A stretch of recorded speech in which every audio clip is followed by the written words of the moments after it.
Om Swastiastu, terima kasih kepada teman-teman rekan-rekan dan juga kepada Ibu Riesti juga.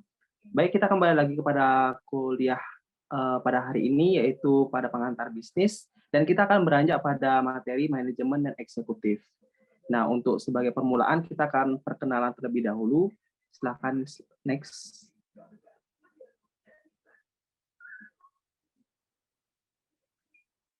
Oke, yang pertama ada saya sendiri, Kadek Yuda Rimbawa dengan NIM 2017-05-1049.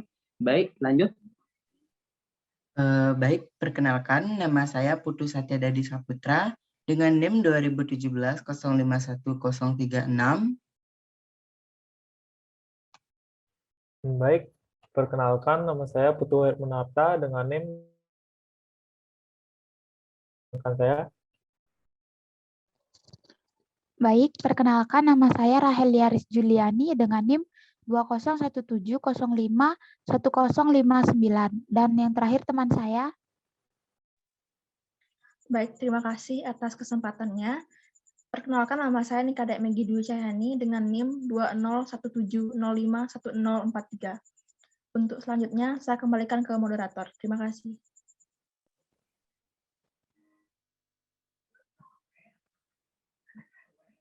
Next. Nah, kita langsung saja. Pada submateri yang akan kita bahas itu ada 4 poin.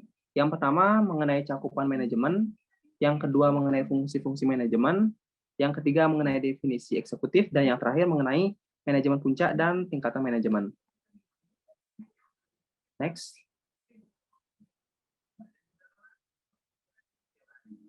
Nah, yang pertama kita akan membahas apa dan bagaimana manajemen. Untuk itu, lanjut.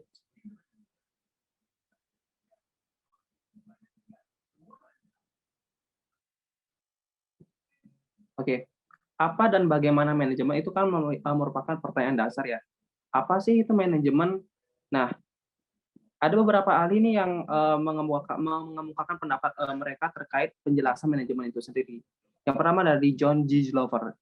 Jadi dalam bukunya yang berjudul Fundamentals of Professional Management pada tahun 1954, ia mengemukakan bahwa manajemen adalah kepandaian manusia dalam menganalisa, merencanakan, memotivasi, menilai, dan mengawasi sumber daya alam dan juga sumber daya manusia.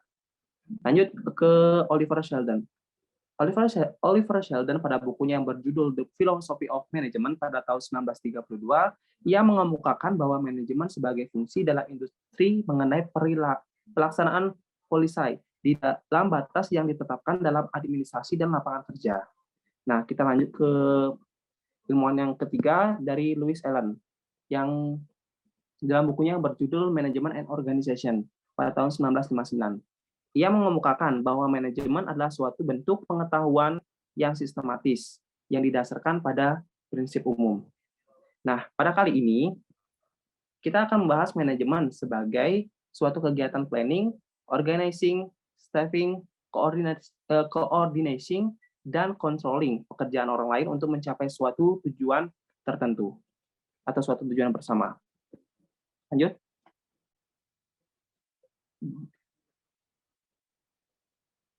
Nah, lanjut ke bagaimana itu manajemen. Bagaimana itu manajemen itu ada 3 sudut pandang yang menyertainya. Kalau kita pada semester pertama itu kita belajar 3 sudut pandang dari manajemen itu sendiri. Yang pertama, manajemen sebagai ilmu, manajemen sebagai seni, dan juga manajemen sebagai profesi. Sebenarnya pada materi kali ini itu pengantar bisnis ini yang dibahas hanya 2 poin saja, namun saya menambahkan lagi 1 agar materi ini lebih lengkap lagi. Oke, yang pertama manajemen sebagai ilmu ya. Secara rinci, ilmu itu kan merupakan karakteristik ilmu itu kan rasional ataupun penuh dengan logika, empiris, umum, dan akumulatif. Jadi manajemen sebagai ilmu itu bisa dikatakan suatu pendekatan yang terhadap keseluruhan dunia empiris. Maksud di sini adalah manajemen itu memiliki karakteristik dari ilmu itu sendiri, sehingga manajemen bisa dikatakan sebagai ilmu. Yang kedua, manajemen sebagai seni. Kalau manajemen sebagai seni itu diciri-cirikan atau dikarakteristikan itu sebagai kemahiran dan juga keterampilan.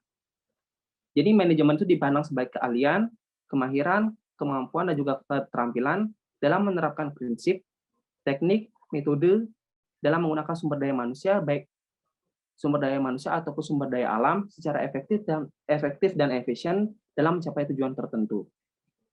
Lanjut ke manajemen sebagai profesi. Nah, untuk manajemen sebagai profesi ini kita bisa lihat sendiri kan para profesionalitas dalam dalam bekerja di sebuah perusahaan kecil ataupun besar itu, dia akan membuat keputusan atas dasar prinsip-prinsip umum. Adanya pendidikan dan program-program pelatihan yang formal itu menunjukkan bahwa ada prinsip-prinsip manajemen tertentu yang dapat diandalkan. Lanjut.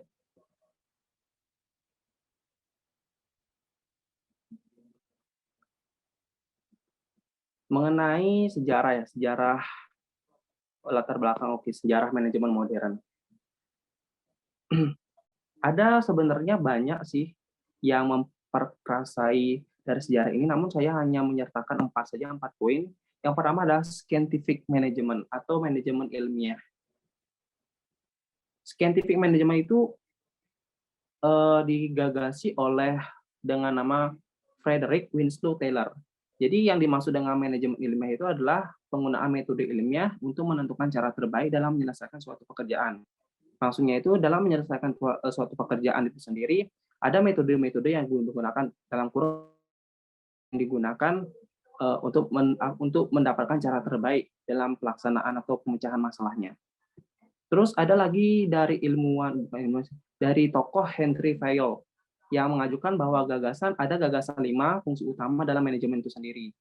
Yang pertama ada merancang, yang kedua mengorganisasi, yang ketiga ada memerintah, keempat ada mengkoordinasi, dan juga yang terakhir ada mengendalikan. Itu poin penting pada scientific management. Terus yang kedua ada revolusi industri 1970-an. Nah, poin penting di sini adalah perubahan industri itu sendiri. Ya mungkin pada sebelum-sebelumnya industri-industri di dunia itu menggunakan alat-alat sederhana yang digunakan dalam produksi barang ataupun jasa yang dikeluarkan. Namun adanya revolusi ini pada tahun 1970-an itu mendongkrak adanya perubahan. Perubahan apa yang dimaksud sih? Jadi perubahan yang dimaksud adalah penggunaan atau perkembangan teknologi dari perusahaan itu sendiri sehingga bisa menjadikan atau memproduksi barang ataupun jasa lebih cepat. Misalkan contohnya itu teknologi mesin uap. Adanya teknologi mesin uap di revolusi industri ini di bukan negara bagian Eropa itu dapat mendongkrak produktivitas dari perusahaan tersebut. Terus kita lanjut ke manajemen bisnis. Nah, untuk poin penting di manajemen bisnis ini adalah adanya TQM atau Total Quality Management yang diprakarsai oleh Edward Deming. Jadi konsep TQM ini adalah membahas permasalahan dalam kualitas produk yang bukan berasal dari kesalahan pekerja, namun dari sistemnya. Nah, maksud dari TQM ini adalah jadi kualitas yang dihasilkan dari baik itu dari produk ataupun jasa dari sebuah perusahaan ya, itu bukan dari kesalahan pekerja itu sendiri, bukan dari para buruh-buruhnya, namun dari sistem yang diterapkan oleh perusahaan itu sendiri. Terus yang terakhir ada spesialisasi manajemen profesional. Nah, untuk poin penting di sini, ini kita bisa lihat pada struktur organisasi atau perusahaan-perusahaan di negara-negara ya, di negara di bumi lah saya katakan. Jadi bisa dilihat bahwa manajemen itu bukan hanya diposisikan pada satu pihak saja, namun manajemen itu bisa dibagi lagi menjadi atau distrukturisasi menjadi beberapa bagian. Contohnya ada manajemen keuangan, manajemen produksi atau manajemen pemasaran dan lain-lainnya. Itu yang disebut dengan spesialisasi manajemen profesional. Baik, itu aja materi yang saya dapat sampaikan. Kita lanjutkan ke materi berikutnya. Baik, terima kasih atas kesempatan yang telah diberikan. Di sini saya akan melanjutkan presentasi dari rekan saya yaitu Yuda. Di sini saya akan membahas yaitu mengenai fungsi-fungsi manajemen.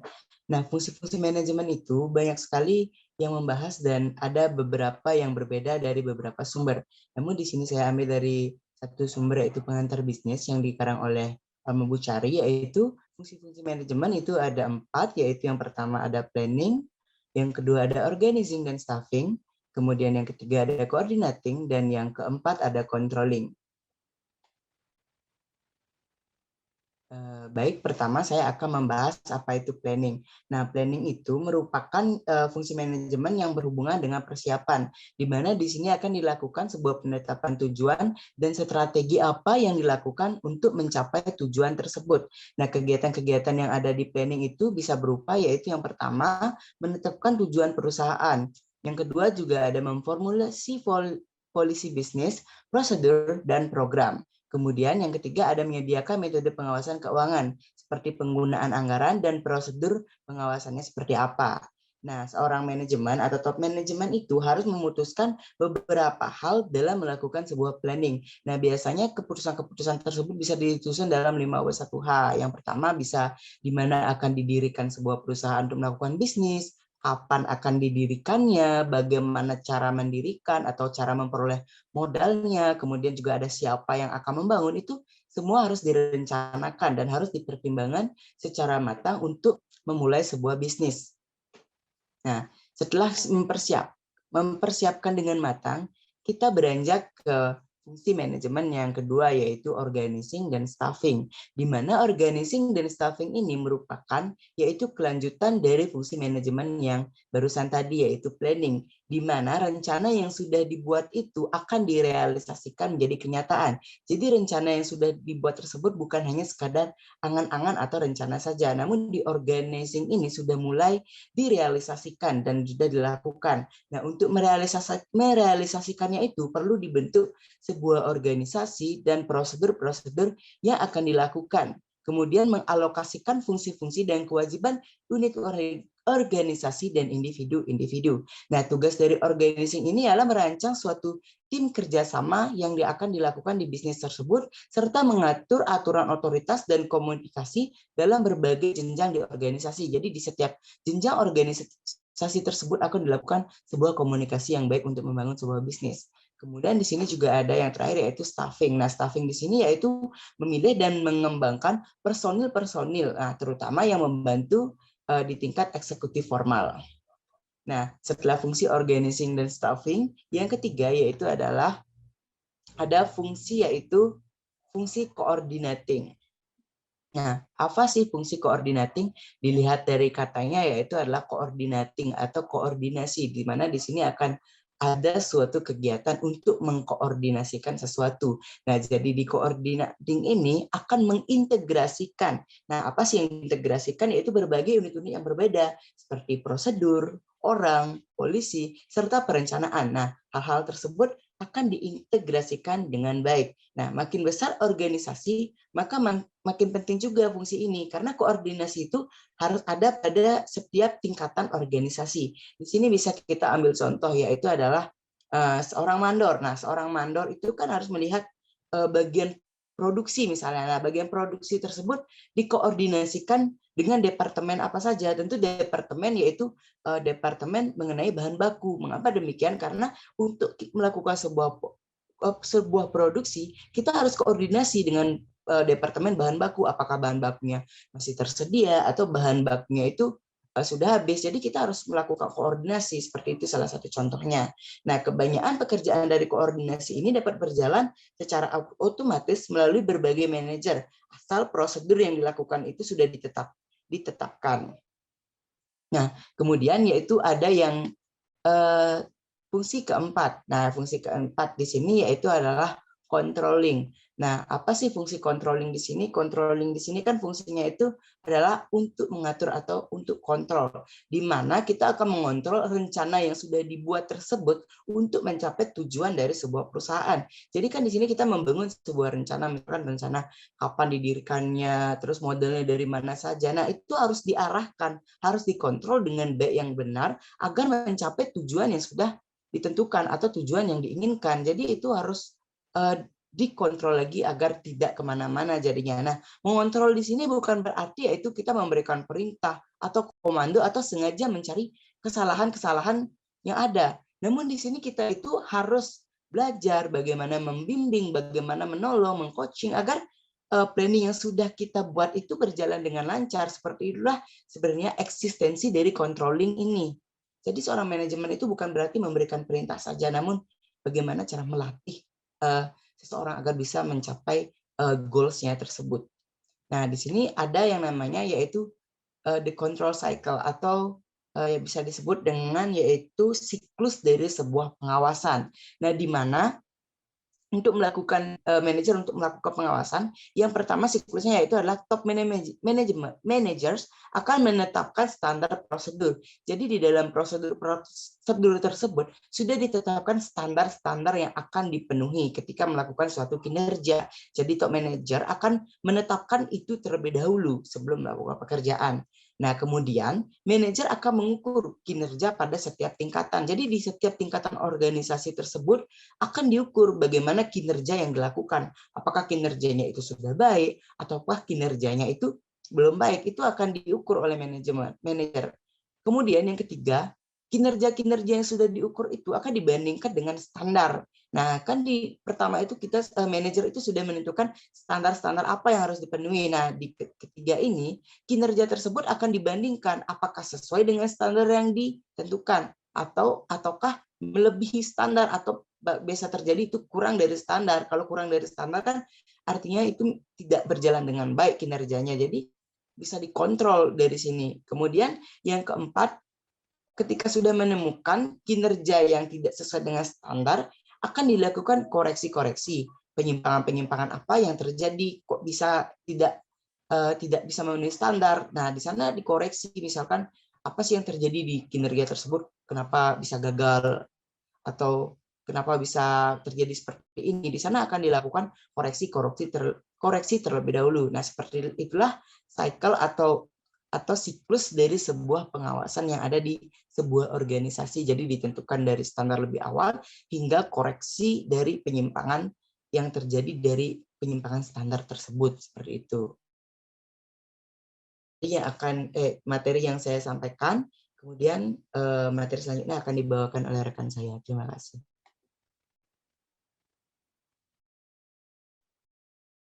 Baik, terima kasih atas kesempatan yang diberikan. Di sini saya akan melanjutkan materi yang selanjutnya, itu mengenai eksekutif. Nah, sini saya akan bahas apa sih itu eksekutif. Jadi, eksekutif adalah seseorang yang bertanggung jawab terhadap hasil pekerjaan orang lain yang ada di bawah pengawasannya. Nah, jadi ia adalah seorang perantara antara perintah yang diberikan oleh seorang administrasi dan pekerja. Contohnya saya sebagai seorang supervisor. Seorang eksekutif harus mahir menerjemahkan polisai perusahaan dan juga harus mampu dalam membuat suatu keputusan. Next.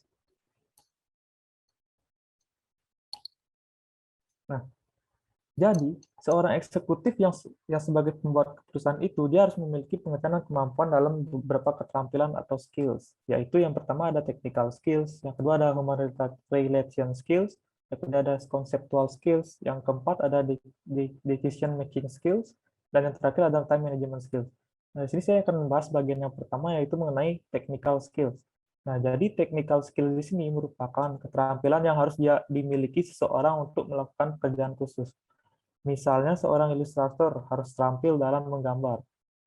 Nah, seorang sekretaris juga harus terampil dalam mengetik komputer dan sebagainya.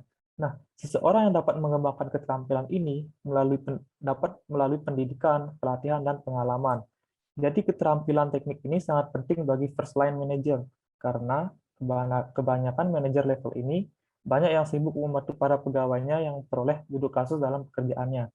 Nah, ada kalanya juga eksekutif harus melatih karyawannya, seperti memberi petunjuk teknis sebelum mulai pekerjaan, kemudian harus mengawasi dan mengoreksi hasil pekerjaan karyawannya tersebut. Nah, yang kedua, saya akan membahas mengenai human relation skills. Nah, ini merupakan keterampilan manajer untuk bekerja secara efektif dengan orang lain atau dengan kelompok karyawan. Keterampilan ini diperlihatkan dalam bagaimana dia memperlakukan karyawan, dan bagaimana dia berhubungan dengan relasi, seperti ramah dan sopan saat berbicara, percaya diri dan tidak emosional, dan sebagainya. Jadi eksekutif yang kurang dengan human skills ini akan menjadikan duduk kasus dengan bawahan dan orang lain, dan bahkan bisa menjadikan kemerosotan moral dan semangat kerja karyawan. Walaupun sesungguhnya Pemeriksaan ini sangat penting bagi semua orang. Namun ini sangat penting bagi middle manager karena dalam manajer ini banyak berafiliasi dengan top manager dan first line manager dan bahkan dengan manajer-manajer lainnya. Nah, yang ketiga sih saya akan bahas mengenai conceptual skills. Nah, jadi conceptual skills ini merupakan kemampuan eksekutif untuk melihat perusahaan secara keseluruhan. Jadi seperti bagaimana seorang eksekutif tersebut memperhatikan bagian-bagian yang saling tergantung, dan apabila terjadi sesuatu yang berubah, seorang eksekutif harus mampu berpikir secara abstrak, bisa membayangkan, mendiagnosa, dan menganalisis setiap situasi yang mungkin berbeda. Jadi seorang eksekutif ini harus mampu memikirkan pasar baru yang akan dirintis akibat dari suatu keputusan dan sebagainya. Nah, yang keempat di sini akan bahas mengenai decision making skill. Nah, keterampilan ini merupakan kemampuan dalam mendefinisikan suatu masalah dan membuat alternatif tindakan yang tepat guna untuk mengatasi masalah tersebut. Jika sebanyak alternatif, maka dia harus bisa mengevaluasi dan menemukan alternatif yang terbaik, khususnya yang kurang berisiko. Selanjutnya dia harus mampu dalam mengatur pelaksanaannya dan mengawasi sehingga keputusan sanggup dilaksanakan secara efektif. Nah, yang terakhir di sini saya akan membahas mengenai time management skills. Nah, time management skills ini seperti bagaimana seorang eksekutif harus mampu mengatur waktu secara efisien. Karena waktu merupakan masalah yang sering dihadapi oleh seorang eksekutif, misalkan seperti banyak tamu yang harus dilayani seorang eksekutif. Nah, tapi mungkin saja tidak perlu semua tamu itu dilayani oleh manajer. Bisa jadi didelegasikan kepada orang lain seperti wakil atau sekretaris. Atau mungkin terlebih dahulu untuk tamunya ditanya seperti kira-kira apa keperluannya, alasannya mungkin bisa dilayani secara tepat. Jadi tidak membutuhkan waktu yang lama. Nah, jadi itu akan dapat mengurangi antrian tamu. Nah, kebijakan ini akan meningkatkan gambaran tamu terhadap layanan eksekutif yang memupuk kesan baik terhadap perusahaan. Nah, kemudian contoh lainnya misalkan dalam pembicaraan dengan tamu yang tidak perlu banyak basa-basi, ini menghemat waktu, seperti percakapan eksklusif yang langsung tertuju ke maksud dan tujuan. Nah, kecuali memang tidak ada tamu lain yang sedang menunggu. Nah, time management skills ini sangat penting buat direktorat atau pejabat pemerintah yang sering menghadapi banyak tamu. Baik, lanjut.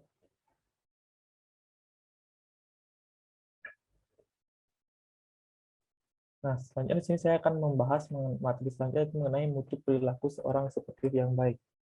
Nah, perilaku yang harus dimiliki oleh seorang eksekutif ada dua, yaitu managerial traits dan personal traits. Nah, jadi di sini akan membahas mengenai managerial traits. Jadi managerial traits ini seperti aspek-aspek kepribadian sebagai seorang manajer. Jadi seperti nilai kepemimpinan serta bagaimana menjadi karakter sukses sebagai seorang pemimpin. Nah, bisa dilihat jadi managerial trait itu seperti yang pertama ada mengerti bagaimana proses manajemen dan bagaimana demikian. Yang kedua seperti mengerti tentang pengaruh sosial, ekonomi, dan politik terhadap bisnis.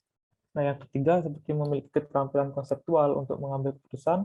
Yang keempat seperti memiliki apresiasi tentang tanggung jawab bisnis terhadap peningkatan kemakmuran masyarakat. Yang kelima, pengetahuan tentang bagaimana pentingnya menjaga hubungan baik dengan seluruh orang dalam perusahaan. Dan yang terakhir, apresiasi tentang perlunya training dan pentingnya untuk meningkatkan hasil pekerjaan tersebut. Lanjut.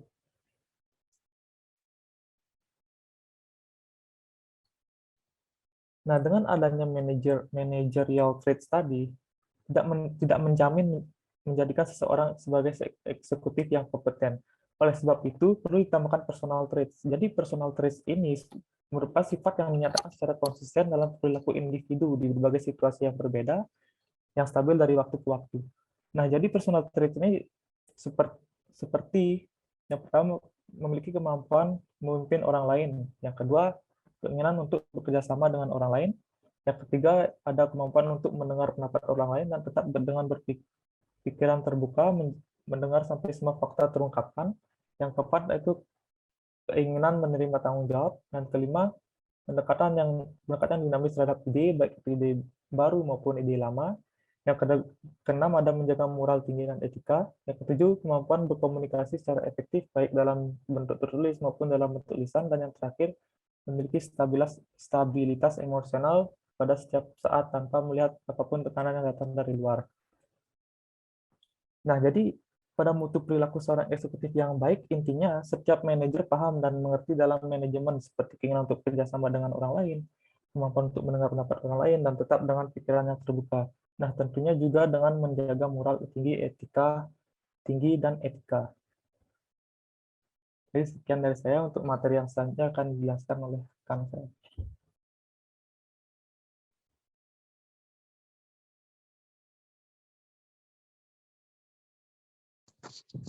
Baik, terima kasih atas waktu dan kesempatannya.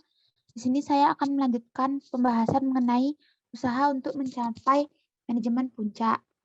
Lanjut.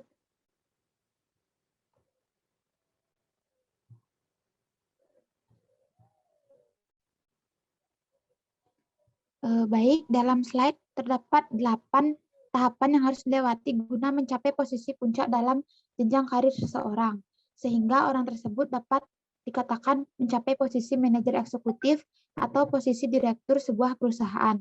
Baik, langsung saja yang pertama adalah mau bekerja keras, di mana kerja keras merupakan modal dasar untuk keberhasilan seseorang. Setiap pengusaha yang sukses selalu menempuh saat-saat di mana ia harus bekerja keras membanting tulang dalam merintis perusahaannya agar menjadi lebih maju dan berkembang. Yang kedua adalah pandai bekerja sama dengan orang lain. Jadi maksudnya di sini adalah kita harus memperbanyak teman dan kenalan dengan orang-orang di bawah ataupun dengan orang-orang yang berada di atas kita. Jadi kita harus menghindari permusuhan sehingga tujuan yang ingin kita raih itu dapat mudah kita capai. Inilah yang disebut dengan manajemen, yaitu ilmu seni untuk menggunakan tenaga orang lain dalam rangka untuk mencapai tujuan yang sudah diterapkan. Selanjutnya yang ketiga adalah memiliki penampilan yang baik. Jadi dalam maksud penampilan yang baik ini lebih ditekankan kepada perilaku yang baik seperti baik, jujur, sehingga perilaku-perilaku tersebut akan disenangi oleh banyak orang, di mana penampilan dalam segi body atau face itu dikesampingkan. Jadi lebih diutamakan di sini adalah penampilan pada perilaku seperti jujur, disiplin, dan memiliki hati yang baik. Yang selanjutnya adalah terus memiliki rasa yakin. Jadi dengan kita memiliki rasa keyakinan dalam diri kita, maka kita akan senantiasa mencapai apa yang kita percaya. Itu misalkan kita memiliki keyakinan kita akan sukses, maka ketika kita sudah memiliki kita yakin bahwa kita sukses, maka kita akan berusaha lebih keras lagi untuk bisa mencapai kesuksesan tersebut dan memasrahkan diri juga kepada Tuhan Yang Maha Esa. Selanjutnya adalah pandai membuat keputusan, di mana jika kita dihadapkan dalam pemilihan sebuah alternatif, maka kita harus bisa melakukan pemilihan alternatif yang ada tersebut dengan membuat pertimbangan-pertimbangan yang matang dari segala alternatif yang tersedia. Jadi kita harus mengumpulkan berbagai informasi di mana kita juga bisa dapat meminta pendapat orang lain. Setelah itu kita mengambil keputusan dan jangan pernah ragu-ragu ketika kita mengambil sebuah keputusan untuk tujuan yang kita utamakan. Selanjutnya adalah berpendidikan. Jadi orang yang terdidik itu akan memiliki ilmu dan keterampilan yang dapat dibayar mahal. Pendidikan ini bukan berarti harus masuk perguruan tinggi, namun pendidikan itu berarti juga dalam bentuk-bentuk kursus seperti kursus penataran dapat di kantor atau pelatihan, dan rajin membaca buku dan sebagainya yang bertujuan untuk mendapatkan ilmu yang baik dalam rangka memajukan atau membuat strategi-strategi baru dalam membuat perusahaan tersebut dapat maju dan berkembang. Selanjutnya adalah ambisi untuk maju.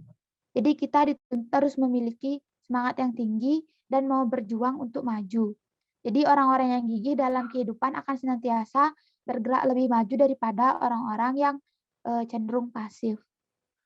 Selanjutnya yang terakhir adalah pandai berkomunikasi. Jadi pandai berkomunikasi di sini berarti pandai melakukan atau mengorganisasi buah pikiran ke dalam bentuk ucapan-ucapan yang jelas, menggunakan tutur kata yang enak didengar, dan mampu menarik perhatian orang lain yang mendengar. Jadi komunikasi yang baik diikuti dengan perilaku yang jujur, konsisten, baik itu konsisten dalam perilaku maupun pembicaraan, maka akan dapat sangat membantu seseorang dalam mengembangkan karir di masa depannya.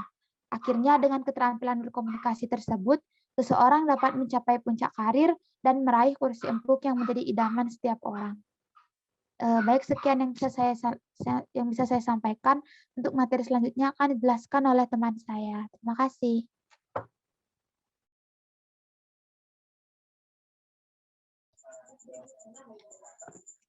Baik, terima kasih atas kesempatannya. Di sini saya sebagai kelompok penyaji akan melanjutkan presentasi mengenai tingkatan manajemen atau manajemen piramid. Lanjut.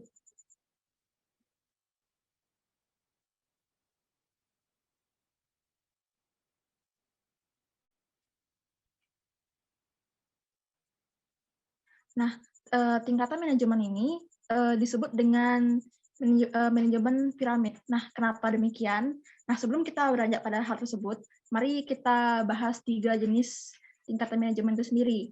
Yang pertama itu ada top managers, yang kedua middle managers, dan yang ketiga itu adalah first level managers atau lower manager. Nah, untuk yang pertama itu top manager. Top manager itu sendiri adalah jenis manajer yang paling tinggi, yang tugasnya itu adalah memformulasikan strategi, kebijakan, sasaran, dan rencana jangka panjang. Dan biasanya suatu top manager itu dia hanya membuat keputusan yang bisa dikatakan yang masih umum, sangat umum. Jadi suatu top manager itu akan mengambil keputusan setelah di ACC dari paling bawah menuju ke paling atas. Terus yang kedua, middle managers. Suatu middle managers itu biasanya dia memformulasikan rencana operasional dan sasaran untuk mengimplementasikan strategi. Dalam middle managers ini biasanya dia hanya mengambil keputusan di bidang operasionalnya. Dan yang ketiga yaitu first level manager atau bisa disebut dengan lower manager. Nah, kenapa bisa dikatakan sebagai first level manager? Karena yang paling pertama berhubungan dengan karyawan itu biasanya adalah first level manager. Dikatakan sebagai first level manager, dan tugasnya itu biasanya mengimplementasikan rencana operasional, sasaran, dan membuat keputusan jangka pendek, melakukan operasional bisnis sehari-hari. Baik, dari ketiga penjelasan tersebut, kita beralih pada pertanyaan yang pertama itu, kenapa suatu tingkatan manajemen itu bisa dikatakan sebagai manajemen piramid. Nah, kalau di top manager itu biasanya contohnya itu adalah CEO. Seorang CEO itu dalam perusahaan pasti cuma satu orang. Dan yang kedua itu middle managers. Kalau middle managers itu contohnya manajer cabang. Kalau manajer cabang itu sudah pasti lebih dari satu. Dan yang terakhir itu first level manager atau lower manager, itu dia contohnya pengawas atau supervisor, dan bagian ini nih biasanya orang-orangnya paling banyak.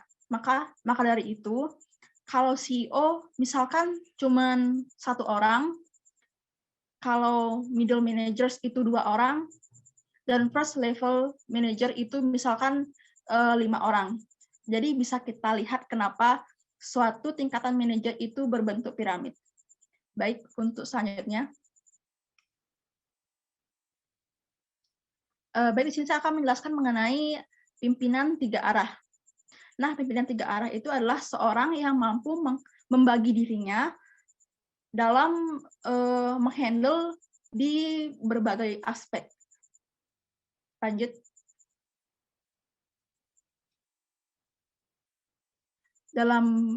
Sebagai seorang pemimpin yang baik, itu harus bisa menghandle banyak aspek. Nah, dalam banyak aspek itu sendiri dibagi menjadi 3.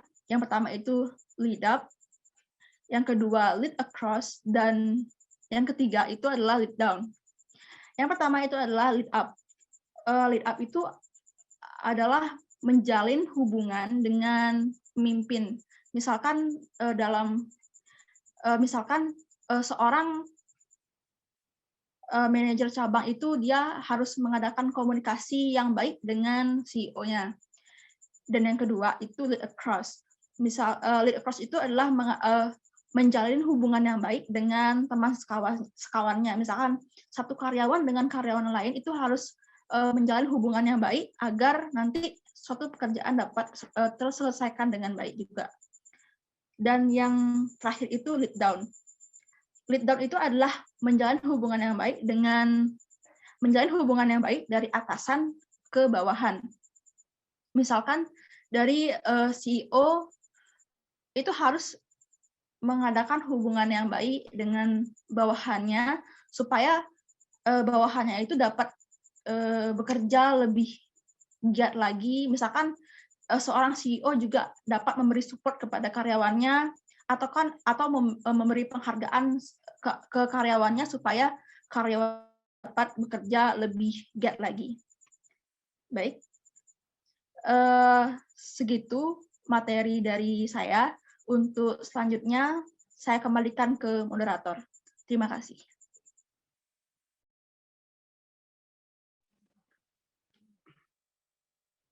Oke, saya mengucapkan terima kasih ya sebelumnya kepada teman-teman juga yang sudah menonton video ini.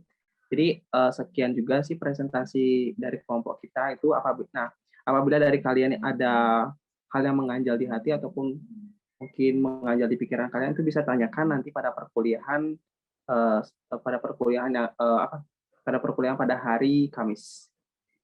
Oke, sekian dan terima kasih. Om Santi Santi Santi Om.